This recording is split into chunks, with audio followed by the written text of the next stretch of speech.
Guys, I honestly forgot what I was getting ready to film and sat down and hit record a minute ago and was like, I forgot. We're going to take a look at a really nice little Kizer knife that Jared over at Knives sent me. And we're going to ignore any background noise because we've got the Santa Ana winds. So as California burns down around our ankles, let's turn this around and take a look at this knife from above. All right, guys, let's crack into this. This is the Kizer Knives Riverbank, and this is a great, smaller, just strictly kind of budget knife. And this is something that Kizer for years has done well. These good budget knives. So this is first impressions, first day I've carried this knife. So there's going to be some lack of information. I don't know price. I don't know availability. I do know this is one of their in-house designs because Azo is one of their in-house designers. I think it's one of the owners of the company. So you're looking at a nicely done slight drop point blade in Nitro V. It is in fairly thin blade stock with a very nice transition down to a good behind the edge thickness. It is in a liner lock flipper configuration. Now they have given you a surprising reversible pocket clip on this. Now this is one of their standard clips and it is flipper deployment only. It has got a nice little curvature to it from heel to tip, which means it addresses the cut really well for such a small knife. Let's do a couple quick size comparisons so that you guys can see size-wise, because I'm telling you it's a smaller knife. So your first knife is the Spyderco PM2. You can see here, heel to tip, it's a good bit smaller, and Spyderco PM2 is not a real big knife. And I apologize, guys, I'm trying to figure out why I'm fighting with shadows again. So our next knife is the Benchmade 940, probably one of the best known knives in the knife industry. And for you guys that are new to the channel, I do these size references because that way you can kind of see based off something you may know personally. So your final knife for size comparison, as always, is the legendary Chris Reeve Knives Large Sabenza. So you guys, a lot of you guys are going to know this. You can see, not a real big knife. Let's go ahead and get this out of the way and start talking about this knife. All right, like I said, I've only had this in pocket for just this morning, and I haven't really done a lot of cutting. I did cut down a little bit of cardboard with this, and I'm going to tell you, this thing is very, very good at cutting. It is a very slicey little knife, because of the blade stock thickness and then transition down to a really good edge. The other thing that makes it cut really well is it sits in hand at an angle that just addresses the cut naturally. It's what you want when you're trying to cut. You want that curvature to it so it just lays into the cut. It doesn't roll out of the hand. The jimping on it is in a really good position for you to put some downward force, and the pinch on it when you get on it is very comfortable. The contoured out area here for that finger choil behind the flipper tab just drops into that cut beautifully. And I mean, you basically have a really good grip on it here, and then you're just controlling it with the rest of the fingers. This is done in a textured G10, which is, I mean, it is very tactile. You've got a really good grip on that. You can definitely feel that you've got a hold of it. Good traction on that. And then they've knocked the edges off this, contoured the edges, just chamfered them off enough to give it a good feel in hand. It does not feel as though it's too thin. It doesn't feel as it's too thick. It's just about the right compromise on that. The pocket clip, even though I am not a fan of their just standard pocket clips on this knife, it sits in a fashion that is very comfortable. It's not at all a hindrance. It doesn't feel hot.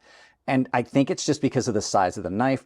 They have done a good bit of weight reduction on these liners, which means that this knife, which would already be light because it's not all that big. I mean, we're looking at on the mat just at about 7 inches. It's lighter than you would think. Light to the point where you will forget it's in your pocket. It's got a decent snappy action. It's not quite fall shut, but it is shake shut. There is no blade play on this. It came rock solid. And like I said, when you've got it in the cut, it's got this nice broad area here that just lets it drop down into your hand, and it feels so secure. And the flipper tab on it is really good. It's in a really good position. You get such good action on it. It just slams open. But then the way it's done, it becomes an integral part of the grip that you have on that knife. So now you've got it and you're up against it. I love flipper tabs that wind up giving you not just a finger guard, but an additional, I don't know what you like, feels secure and tight in there. You feel like you're in there tight. It just feels like it's meant to be in your hand. And like I said, then this curvature here, not coming down too thin and rounding back up. Even though it's a smaller knife, good full 4-finger grip, and you don't need a forward finger choil, but you can get up on that if you need to. There's enough space on that flipper tab where even though you're kind of up against that edge, it doesn't feel dangerous like you're gonna cut yourself. And then I don't see any issues with the grind to speak of. So really, really a good knife. I'm glad Jared sent this. I hadn't gotten to see one of these before. Oops, sorry, kept missing the flipper.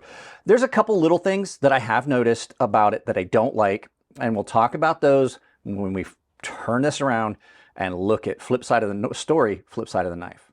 All right, just some minor things. And guys, if you hear background noise, I apologize. It is so windy here in Southern California that my garage door is flexing. Just a couple small things on this. While I said that the pocket clip is, or not pocket clip, the flipper tab is super, super comfortable. I do wish this didn't need jimping. The flipper tab on it is designed well enough that it didn't need that jimping. And you do get a little bit, like when you're really bearing down on this, because like I said, you're in that. You're just pushed up in there, and it is comfortable on this knife. It's just a little bit more than I would want. It's a little sharper than I want. It just gives you a little bit of hot spotting. It's not horrible, but it does dig into your finger ever so slightly. They could have done without the jimping, or maybe finer jimping that wasn't so spread out. Next thing, the liner lock on it is good, but I find even though they've done some scalloping, I find that it just feels tight for me for some reason. It just doesn't feel like I have the access to it that I want. It's not horrible, but it's also not the best. Now, I talked about the jimping. Jimping is in a beautiful place. However, with a lot of budget knives, I think it's the steps they take when they do the finishing and stone washing and things. The jimping feels soft. It's there, but it's just not as aggressive as I would want. I would want it to be a little bit more aggressive where I could get on it and it didn't feel slick. The G10. I love the fact that the G10 is textured, but I don't like how in and out of pocket, because this pocket clip's got a good bit of tension. I've got a few knives now in textured G10 again, most notably my Espada Large and my Espada XL. They tear up pockets. So if this was mine, first thing I would do is I'd take the pocket clip off and I'd take some sandpaper and I would just remove that texturing under the pocket clip. Next thing about the pocket clip's comfortable. Typically, I'm not a fan of Kizer's, just standard pocket clips. They can be bad in my opinion, but the critique I have of this one is it's surface mounted. And they always wind up getting loose. They always wind up coming loose. And the problem is then to try and tighten it down, you run a good chance of stripping the screws. If this was slotted so that the pocket clip sat down in a milled out slot, it would be much more secure to the handle. And then you wouldn't, even if your screws got a little bit loose, you wouldn't try to overcompensate by tightening them down too tight when you did tighten them. It would stay secure. So I always recommend for every company, and then they didn't give you any extra hardware to keep dirt out of those. If you wanted to flip this to carry it left-handed, because it is a nice little secondary pocket knife, and with it being a liner lock, you don't have the problems you do with a frame lock. So I wish it had a little bit of hardware. And then the overall look of lanyard holes, you guys know I don't like. They could have easily put just a piece of hardware in there like other companies do, where you could just run a lanyard around it and it still would have been great. I still would recommend this knife. Don't know price and everything. This will get a full review. I am digging carrying it. It's a nice, light little, maybe secondary carry knife. So is it a yup or a nah? It's a yup. And I do have an affiliate link with Kizer Knives down below where you can check it. It says Kizer Knives. So if you're interested in that, use my affiliate down below. With that being said, guys, let's turn this around. We'll do some final thoughts and send you out about your day on this blustery afternoon here in Southern California. Yeah, there you go, guys. This is just a really good little budget knife. It's got no real frills, but it is something that Kizer does very well, is just really good budget knives. And I like the size factor. I like a lot about this knife. It just reminds me of really good knives that always hit well. So There you go, guys. If you are here in California, hopefully you're doing better than some of my friends in Los Angeles. It's not too bad down here. So if you want to support the channel, like, share, subscribe, drop a comment, hit the bell icon. If you hit the bell icon, make sure you've got it set to all. Make sure that you check out all of the affiliate links down below. That's the best way you can support the channel. I get a portion out of it at checkout. It doesn't cost you anything extra.